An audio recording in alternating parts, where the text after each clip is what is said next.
In Mongolia, food left outside in winter is highly likely to be stolen by wild animals such as wolves, foxes, and snow leopards.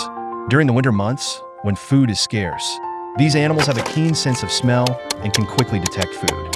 They are likely to approach herders' yurts to steal food left outside. Unfortunately, these animals are protected species in China, especially the snow leopard, which is critically endangered and must not be harmed.